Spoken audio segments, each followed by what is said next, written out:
الحمد لله رب العالمين.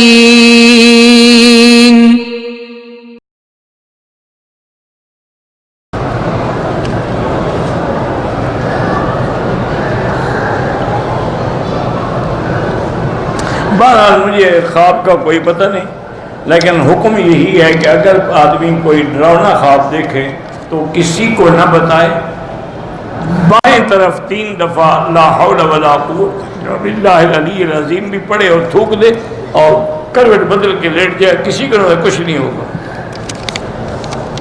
اچھا خواب ہو تو بتایا جائے، خواب اگر ڈراؤنا ہے بتانے کی ضرورت ہی نہیں۔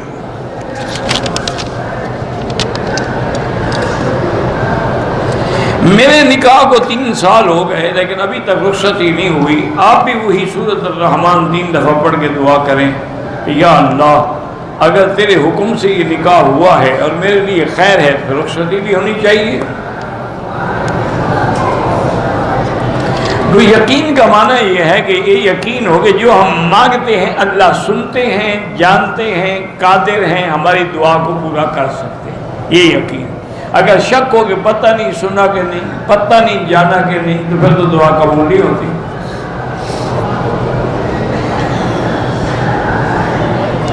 کسی بیماری کے لیے سورۃ فاتحہ یا کوئی رکے، یہی یقین ہو کہ فاتحہ شافیہ ہے، اس کے پڑھنے سے شفا ہو۔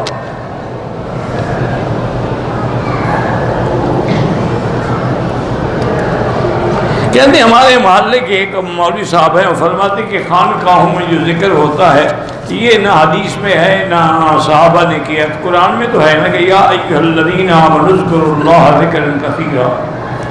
اللہ نے حج میں بھی تو یہی حکم دیا ہے اذا افضتم من عرفات فاذکروا اللہ عند المشعر الحرام، یہ بھی فرمایا واذکروہ کما ھداکم، یہ بھی فرمایا واذکروا کذکرکم آباءکم او اشد ذکرا، یہ بھی فرمایا حدیث میں کہ ید اللہ الجماع، جماعت پر اللہ کا ہاتھ ہوتا ہے، اور ذکر میں جماعت میں کوئی اللہ والا ہوتا ہے جس کے ذکر سے اللہ سب پہ رحمت فرما دیتے ہیں۔